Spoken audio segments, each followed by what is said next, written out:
10,000 Devils. Han Chun Kyom was the son of a provincial secretary. He maticultured in the year 1579 and graduated in 1586.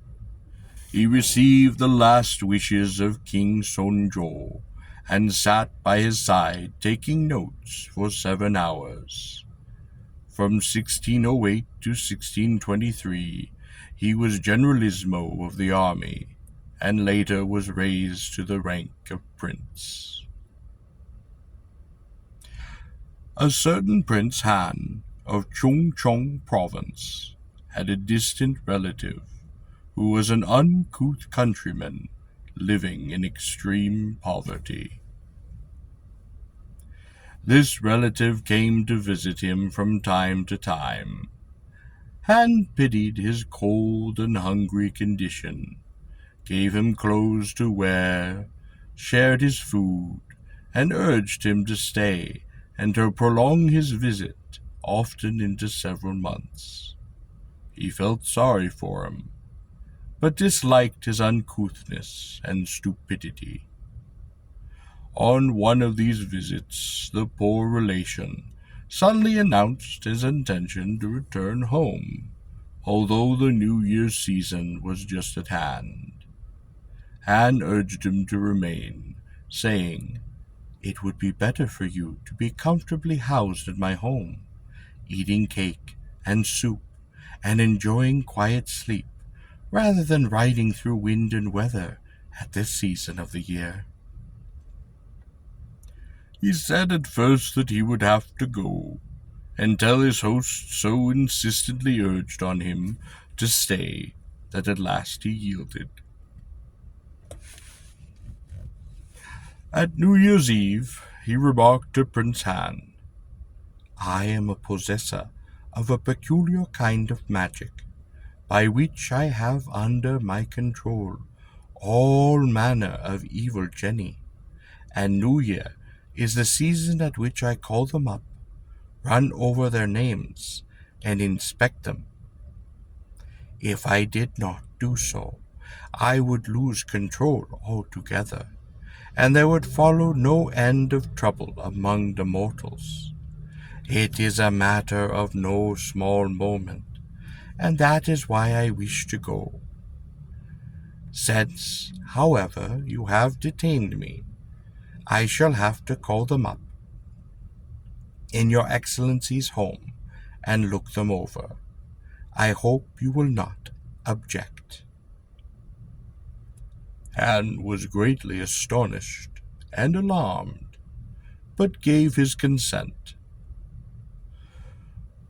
The poor relation went on to say further, "This is an extremely important matter, and I would like to have for it your central guest hall."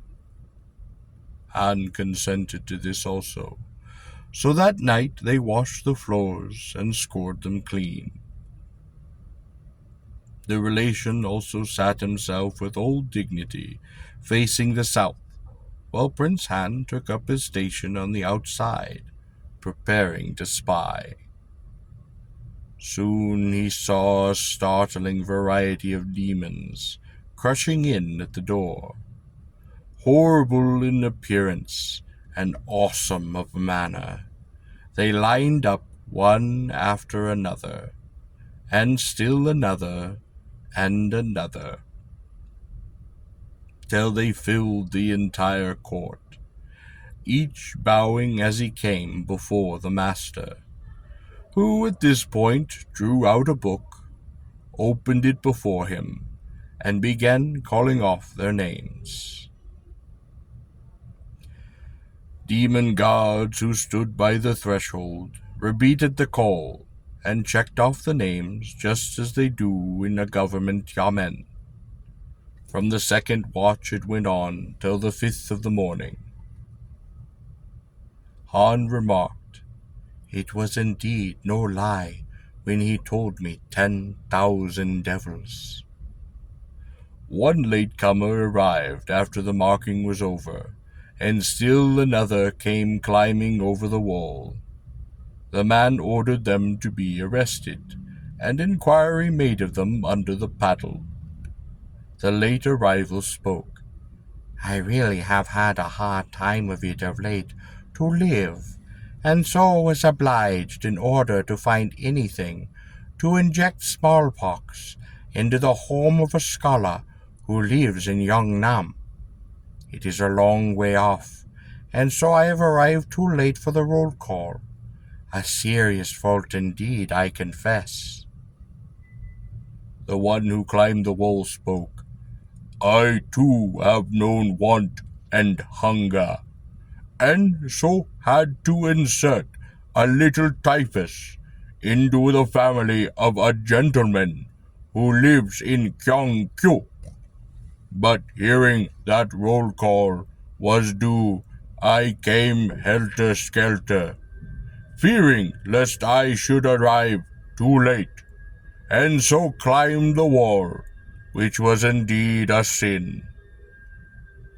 The man, in a loud voice, rated them soundly, saying, These devils have disobeyed my orders, caused disease, and sinned grievously. Worse than everything, they have climbed the wall of a high official's house. He ordered 100 blows to be given them with the paddle, the kong to be put on, and to have them locked fast in prison. Then, calling the others to him, he spoke. Do not spread disease. Do you understand? 3 times he ordered it, and 5 times did he repeat it. Then they were all dismissed. The crowd of devils lined off before him, taking their departure, and crushing out through the gate, with no end of noise and confusion. After a long time they had all disappeared. Prince Han, looking on during this time, saw the man now seated alone in the hall. It was quiet, and all had vanished. The cocks crew, and morning came.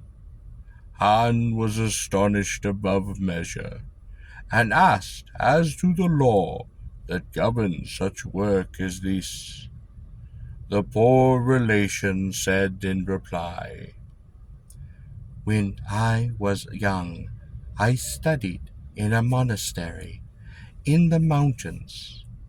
In that monastery was an old priest who had made peculiar countenance, a man feeble and ready to die. He seemed. All the priests made sport of him, and did treat him with contempt. I alone had pity on his age, and often gave him of my food, and always did treat him kindly. One evening, when the moon was bright, the old priest spoke to me. There is a cave behind this monastery, from which a beautiful view may be had.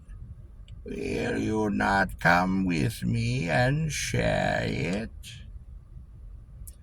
I went with him, and when we crossed the ridge of the hills into the stillness of the night, he drew a book from his breast and gave it to me, saying, I, who am old and ready to die, have here a great secret, which I have long wished to pass on to someone worthy.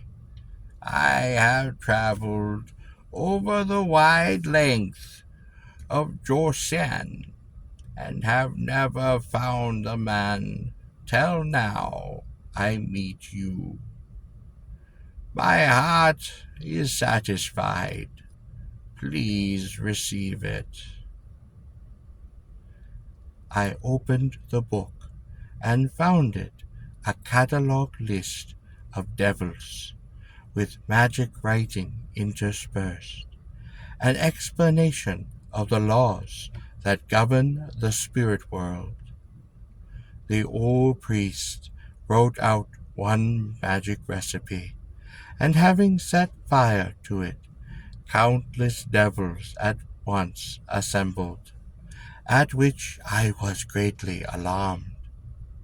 He then sat with me and called over their names, one after the other, and said to the devils, "I am an old man now. I am going away, and so am to put you under the care of this young man. Obey him, and all will be well." I already had the book, and so called them to me, and read out the new orders, and dismissed them. The old priest and I returned to the temple and went to rest. I woke early next morning and went to call on him, but he was gone. Thus I came into possession of the magic art, and have possessed it for a score of years and more. What the world knows nothing of, I have thus made known to you, your Excellency." Han was astonished beyond measure, and asked, "May I not also come into possession of this wonderful gift?"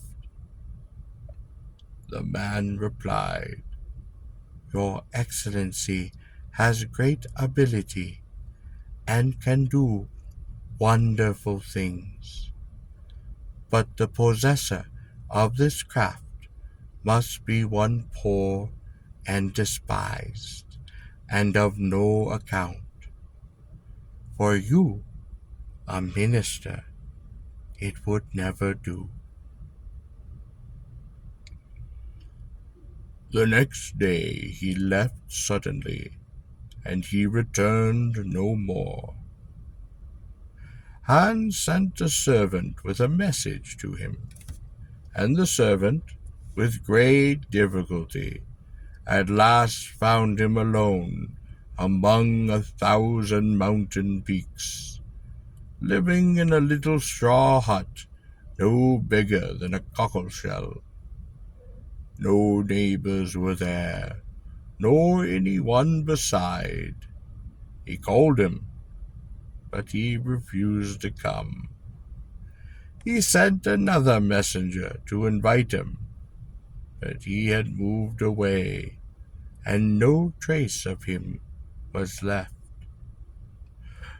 Prince Han's children had heard this story from himself, and I, the writer, received it from them. Signed, Im Bong.